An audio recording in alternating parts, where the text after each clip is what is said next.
Hi, friend. So, currently I am on break from work. Working in uptown Charlotte and the suburbs around there has been really beneficial because staying on my part of town, I was averaging around like $12 an hour.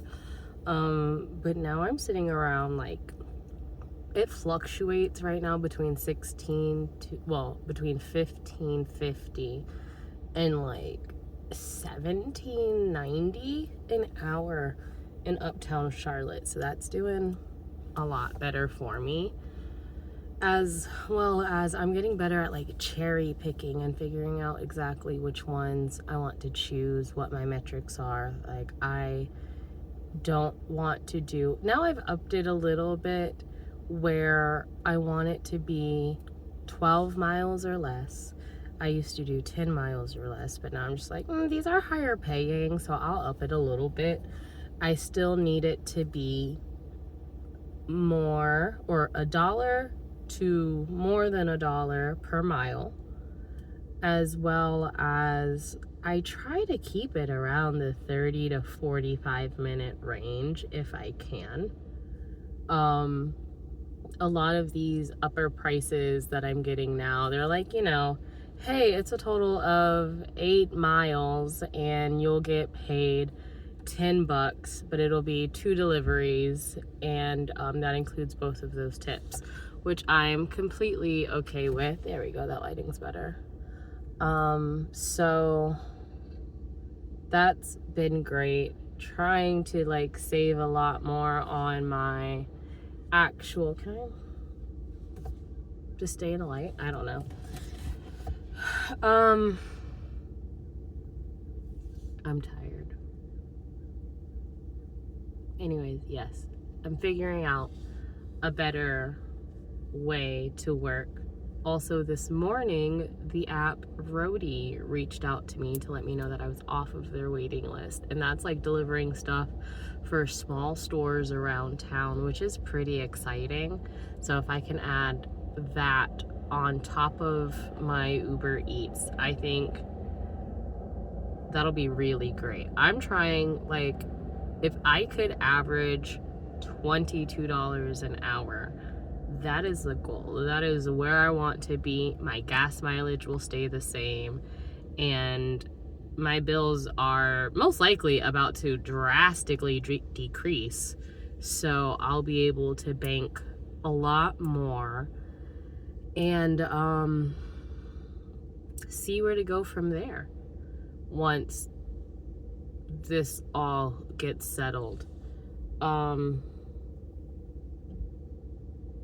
As far as court goes, I'm going to first ask for more time to have legal representation. If that doesn't work, then I am going to ask for more time to try to make the payment. And if that doesn't work, then I am going to try to ask for 30 days. Or I'm going to Google it or to put more research into it to see like what's the longest I can ask for and go from there. I'm so thankful to finally have a date for something. Like, instead of everything being up in limbo, everything's changing. I have a date for something.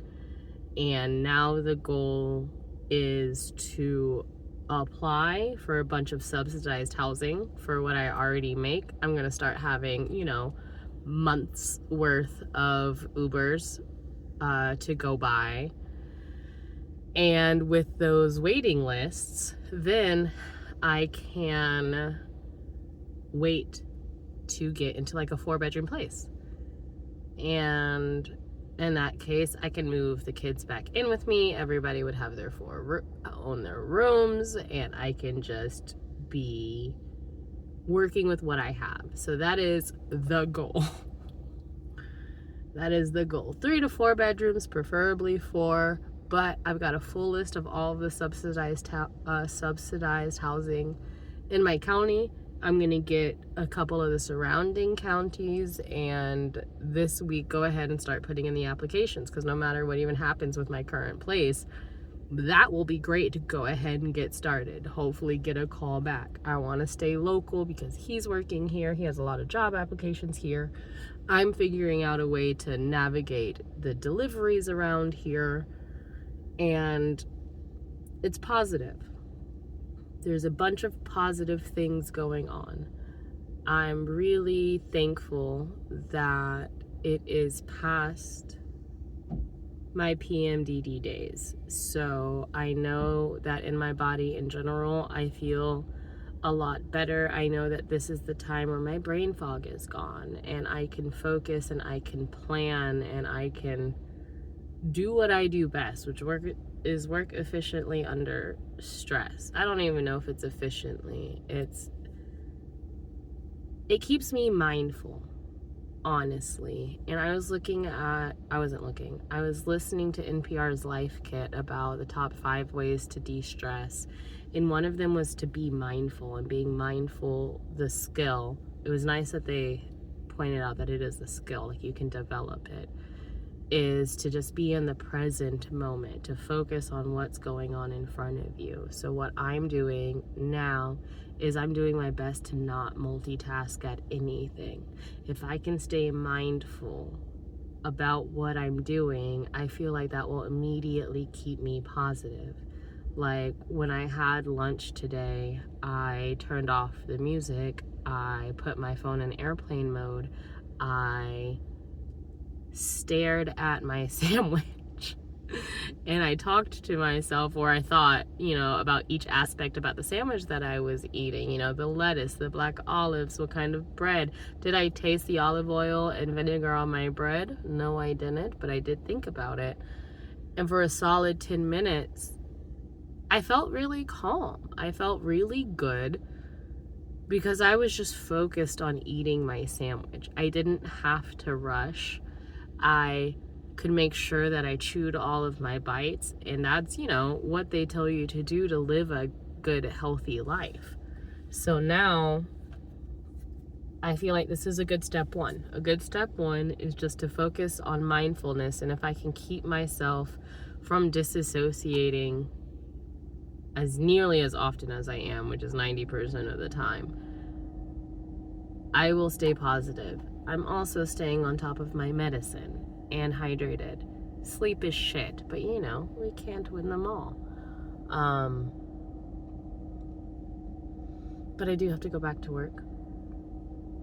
I just wanted to give a quick general update. Thanks for listening. I'll talk to you later.